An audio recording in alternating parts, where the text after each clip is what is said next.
Cô giáo Mignon chào mừng các bạn và các em đến với bài học mới. Câu hỏi khởi động.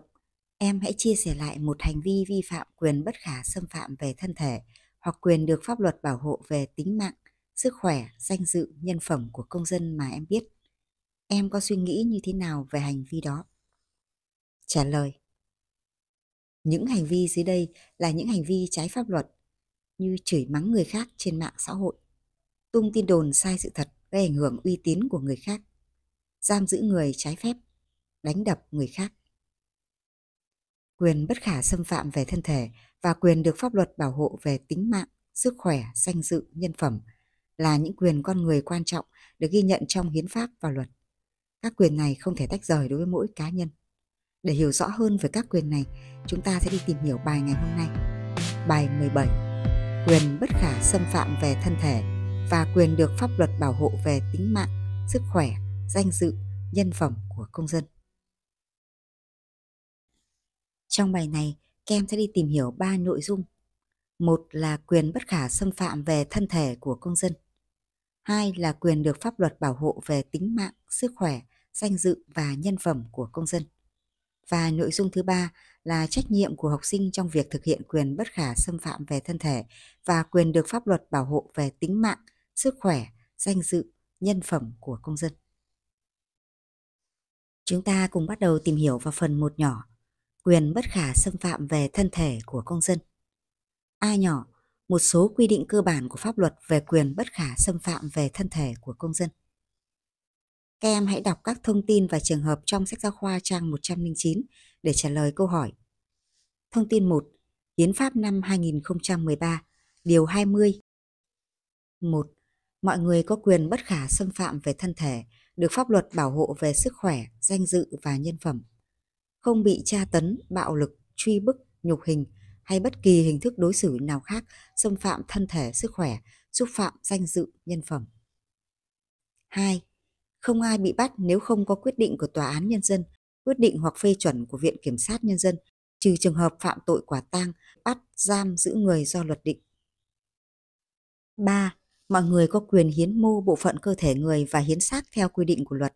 Việc thử nghiệm y học, dược học, khoa học hay bất kỳ hình thức thử nghiệm nào khác trên cơ thể người phải có sự đồng ý của người được thử nghiệm. Thông tin 2. Bộ luật tố tụng hình sự năm 2015 sửa đổi bổ sung năm 2021. Điều 10. Bảo đảm quyền bất khả xâm phạm về thân thể. Mọi người có quyền bất khả xâm phạm về thân thể. Không ai bị bắt nếu không có quyết định của tòa án, quyết định hoặc phê chuẩn của Viện Kiểm sát, trừ trường hợp phạm tội quả tang.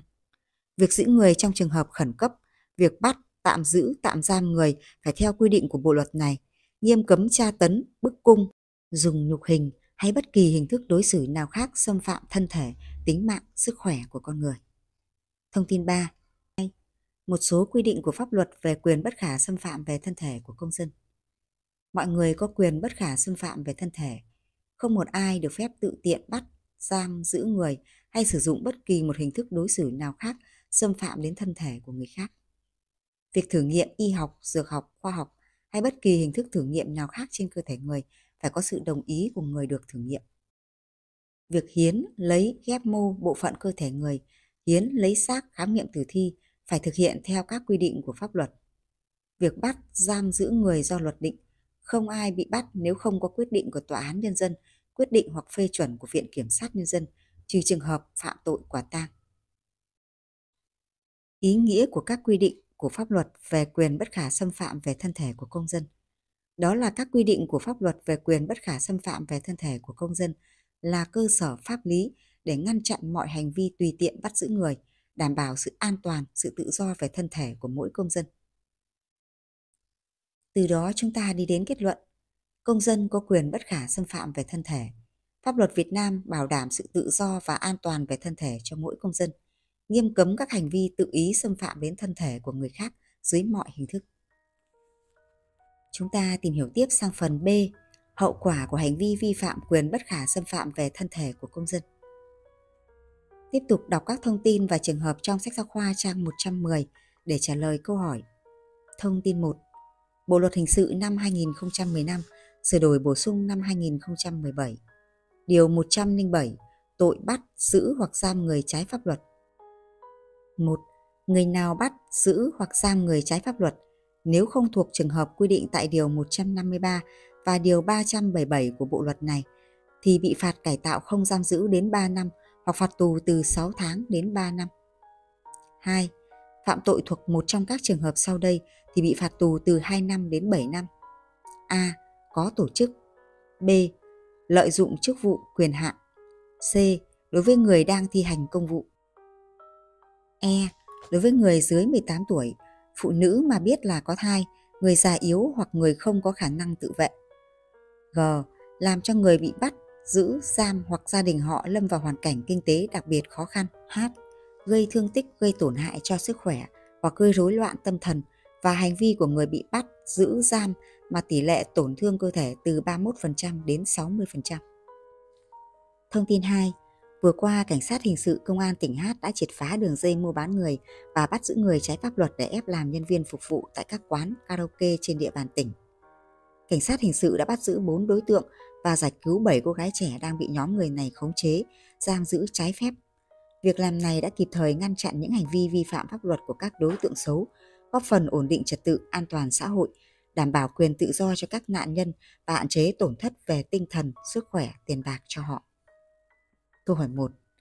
Trường hợp 2 đã đề cập đến những hậu quả gì đối với hành vi vi phạm quyền bất khả xâm phạm về thân thể của công dân?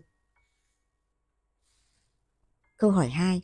Theo em, hành vi vi phạm quyền bất khả xâm phạm về thân thể của công dân có thể gây ra những hậu quả gì đối với bản thân người bị vi phạm, người vi phạm, gia đình và xã hội? Câu hỏi 3.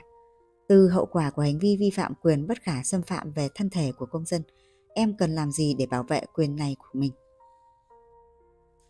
Trả lời câu hỏi 1. Ở trường hợp 2 đề cập đến những hậu quả tiêu cực về trật tự an toàn xã hội, tổn thất về tinh thần, sức khỏe, tiền bạc của công dân do hành vi vi phạm quyền bất khả xâm phạm về thân thể của công dân gây ra. Trả lời câu hỏi 2.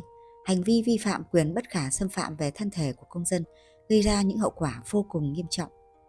Đối với người bị vi phạm thì tổn thất về sức khỏe, tính mạng, tinh thần, uy tín, danh dự, kinh tế, v.v. Đối với người vi phạm bị xử phạt theo quy định của pháp luật, tổn thất về kinh tế.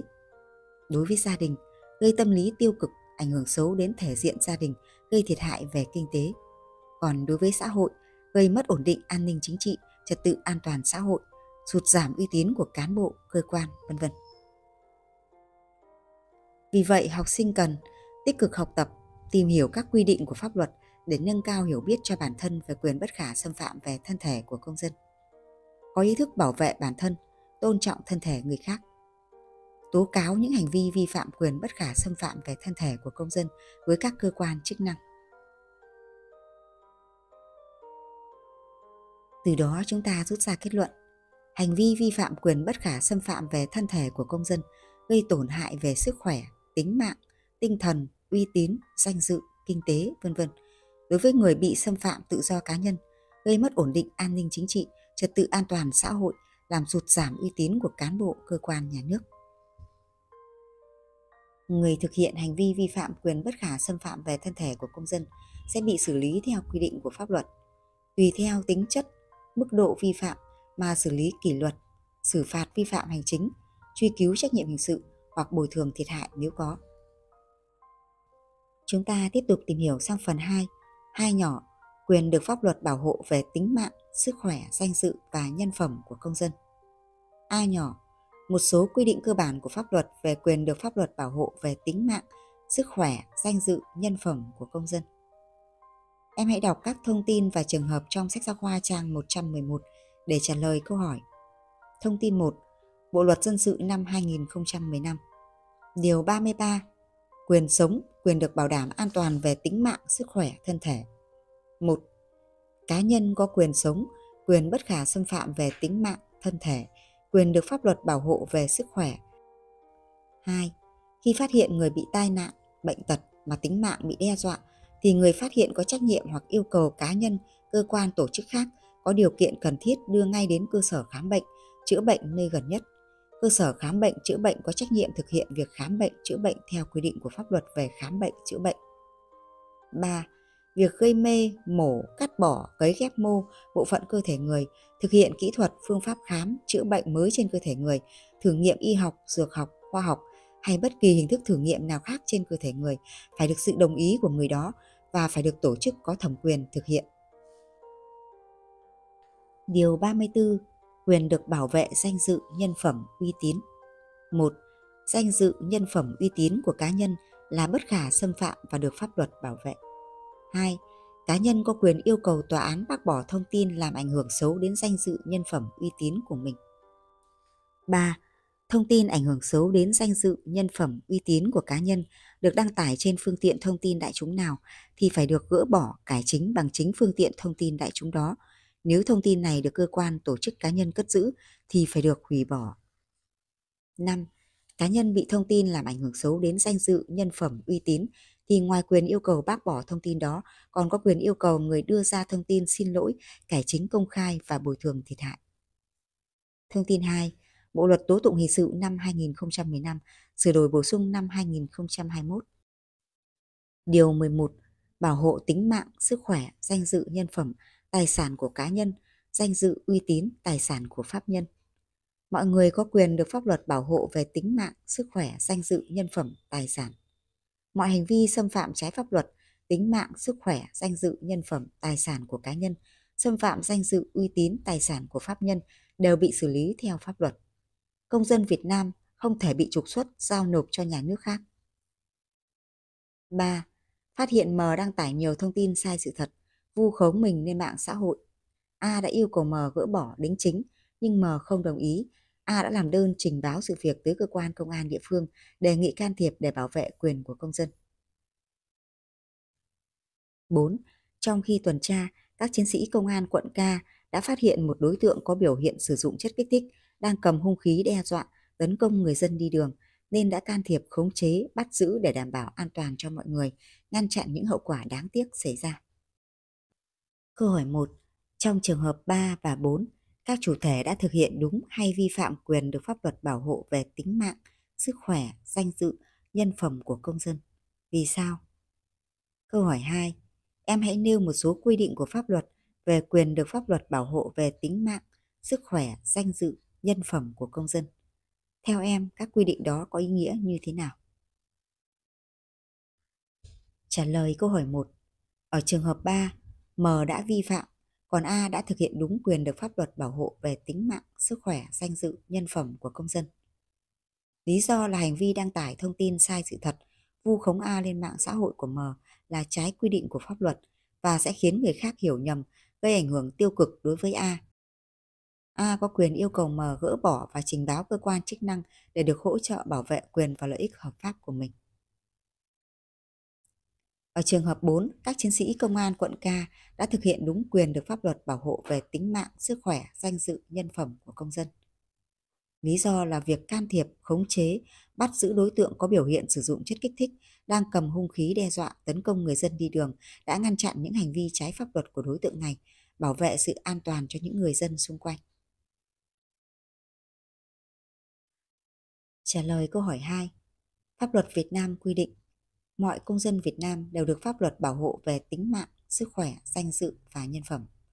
Hành vi tra tấn, bạo lực, truy bức, nhục hình hay bất kỳ hình thức đối xử nào khác, xâm phạm thân thể, sức khỏe, xúc phạm danh dự, nhân phẩm của người khác, tự tiện bắt, giam, giữ người trái pháp luật là vi phạm quyền bất khả xâm phạm về thân thể của công dân và sẽ bị xử lý nghiêm minh theo pháp luật.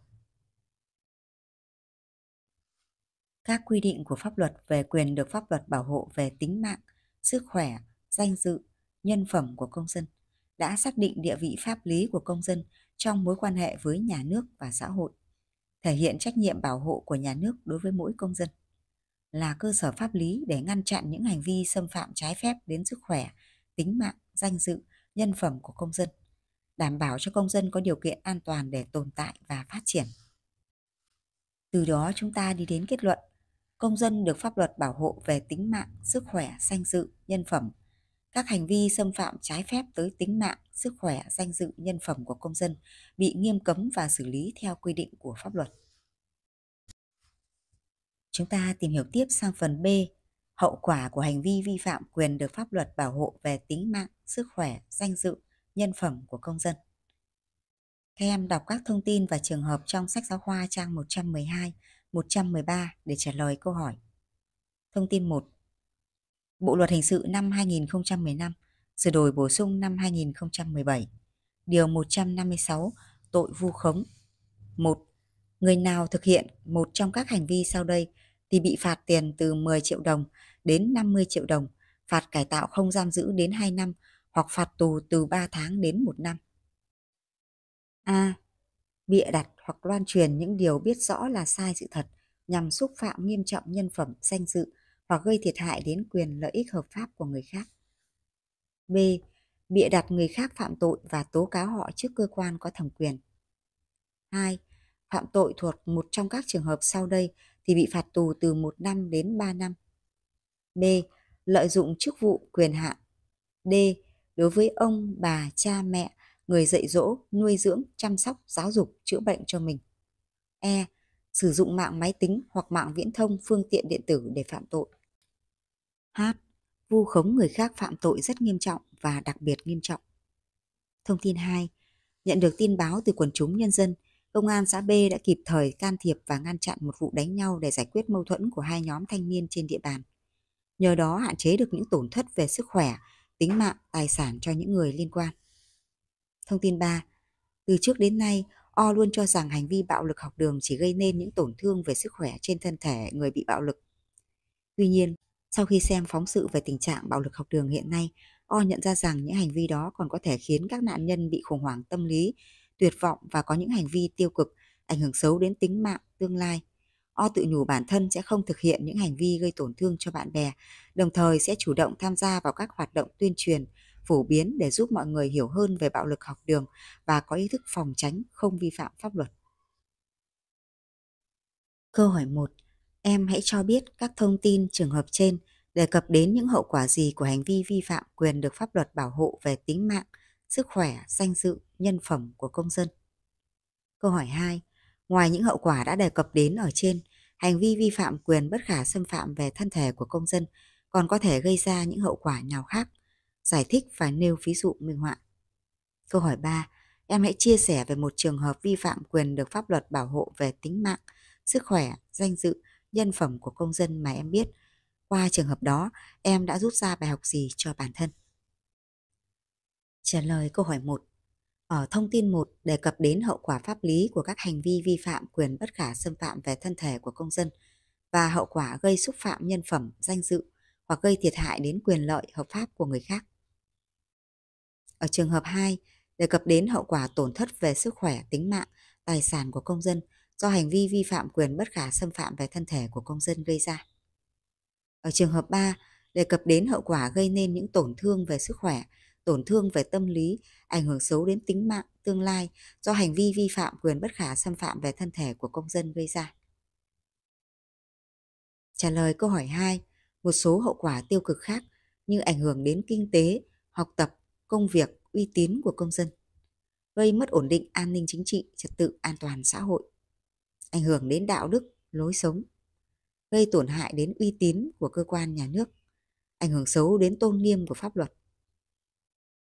Một số trường hợp vi phạm như bạo lực học đường, bạo hành trẻ em, tung tin đồn sai sự thật về người khác, miệt thị ngoại hình của người khác, vân vân.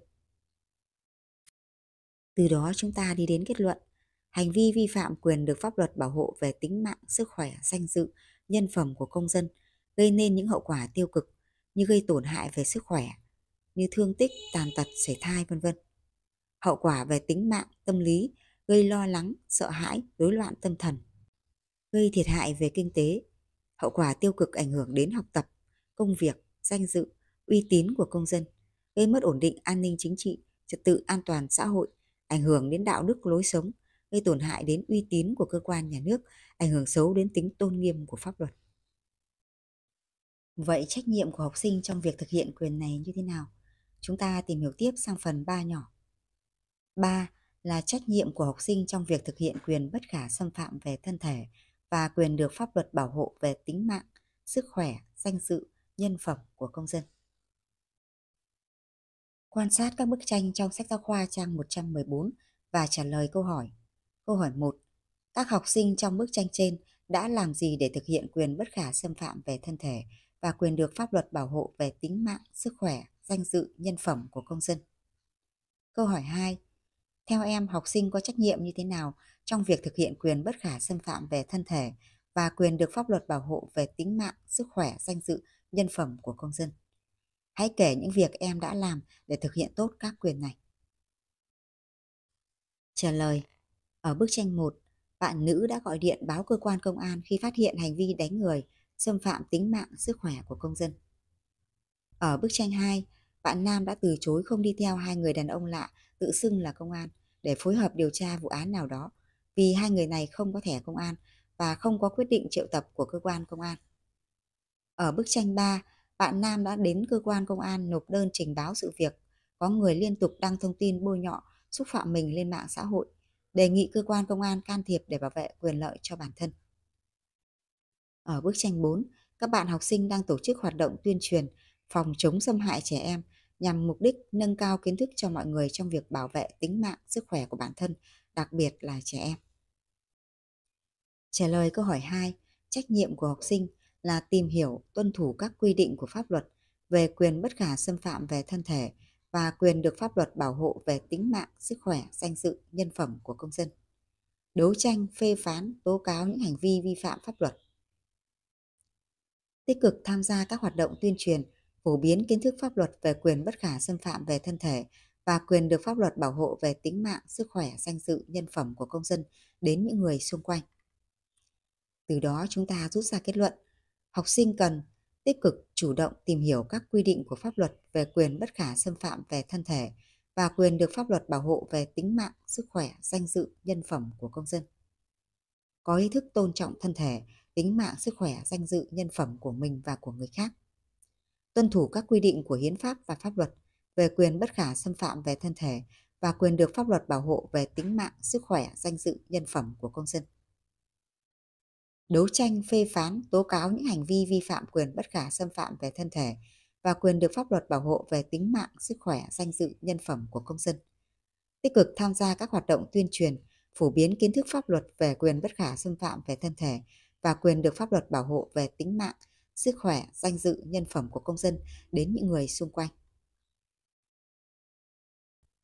Chúng ta vừa tìm hiểu xong nội dung lý thuyết của bài 17, quyền bất khả xâm phạm về thân thể và quyền được pháp luật bảo hộ về tính mạng, sức khỏe, danh dự, nhân phẩm của công dân. Tiếp theo, cô sẽ hướng dẫn các em làm phần luyện tập trong sách giáo khoa trang 115. Bài 1. Em hãy cho biết các ý kiến sau đây đúng hay sai, vì sao? A. Quyền bất khả xâm phạm về thân thể của công dân chỉ được thực hiện khi cơ quan công an tiến hành bắt, giam, giữ người. Trả lời. Ý kiến này là sai. Quyền bất khả xâm phạm về thân thể của công dân được tất cả mọi người thực hiện ở mọi lúc, mọi nơi.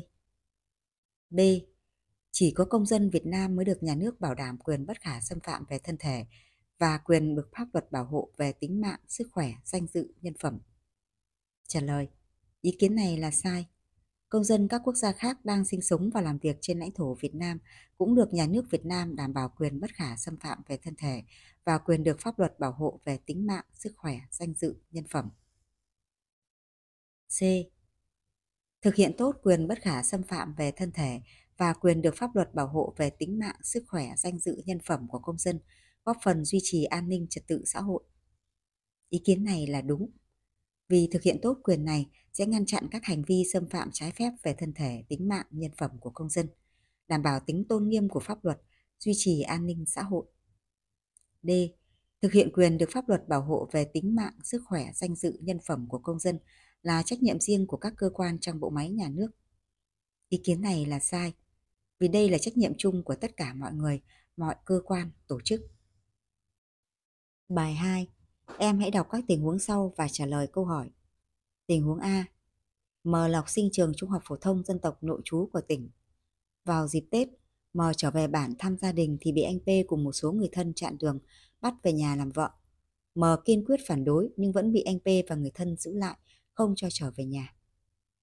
Theo em, hành vi của anh P và người thân có vi phạm quyền bất khả xâm phạm về thân thể của M hay không? Vì sao? Trả lời, hành vi của anh P và người thân đã vi phạm quyền bất khả xâm phạm về thân thể của M. Hành vi chặn đường, bắt M về nhà làm vợ của anh P và người thân chưa được sự đồng ý của M, nên đây là hành vi trái phép, không đúng quy định của pháp luật. Tình huống B, nghe tin em trai mình thường xuyên bị bạn cùng lớp là T bắt nạt. V đã rủ bạn chặn đường đánh T để dạy dỗ và cấm T không được tiếp tục bắt nạt bạn bè nữa. Theo em, hành vi của V có vi phạm quyền được pháp luật bảo hộ về tính mạng, sức khỏe, danh dự, nhân phẩm của T không? Vì sao? Trả lời, hành vi của V đã vi phạm quyền được pháp luật bảo hộ về tính mạng, sức khỏe, danh dự, nhân phẩm của T. Hành vi của V không có căn cứ pháp lý, là sự xâm phạm trái phép đến sức khỏe của T và có thể khiến T phải chịu những hậu quả không tốt. Bài 3. Em hãy đưa ra các phương án xử lý phù hợp để thực hiện tốt quyền bất khả xâm phạm về thân thể và quyền được pháp luật bảo hộ về tính mạng, sức khỏe, danh dự, nhân phẩm của công dân trong những tình huống sau. A. Em thấy một bạn học cùng lớp đang bị một nhóm học sinh lạ chặn đường đánh. Trả lời, trong trường hợp này em sẽ tìm chỗ an toàn, gọi điện thông báo cho cơ quan chức năng hoặc tìm người lớn đáng tin cậy để nhờ can thiệp, hỗ trợ. Trường hợp B, em bị bạn học đăng tin vu khống sai sự thật trên mạng xã hội. Trả lời, trong trường hợp này em sẽ báo cáo lại sự việc với cô giáo chủ nhiệm để được hỗ trợ. Tình huống C, em thấy một người phụ nữ đang cố gắng lôi kéo ép buộc một em bé gái đi theo, dù em bé đó gào khóc không đồng ý. Trả lời, trong trường hợp này em sẽ hỏi chuyện người phụ nữ và bé gái. Trường hợp người phụ nữ và bé gái đưa ra những thông tin trái chiều, gây nghi ngờ thì gọi cơ quan chức năng để được hỗ trợ. Hoặc em quan sát, nếu thấy sự việc đáng nghi thì trực tiếp gọi điện cho cơ quan công an nhờ hỗ trợ. Tình huống D, bạn thân của em chia sẻ muốn bỏ học vì bị một số bạn trong lớp ghép ảnh chế giễu ngoại hình. Trả lời, trong trường hợp này em sẽ giải thích cho bạn hiểu về quyền được pháp luật bảo hộ danh dự, nhân phẩm của công dân. Khuyên bạn nên chia sẻ sự việc với bố mẹ, giáo viên chủ nhiệm để được hỗ trợ và động viên bạn để bạn tự tin tiếp tục học tập. Tình huống E, em phát hiện trên cơ thể em bé nhà hàng xóm có nhiều vết thương do bị đánh. Trả lời, trong trường hợp này, em sẽ chụp ảnh các vết thương tích trên cơ thể em bé, sau đó liên hệ với cơ quan chức năng, chia sẻ lại sự việc và đề nghị can thiệp hỗ trợ. Nội dung bài học của chúng ta đến đây là hết. Cô giáo Minh Nhon cảm ơn quý vị khán giả và các em học sinh đã chú ý theo dõi. Xin chào và hẹn gặp lại quý vị và các em ở những video tiếp theo.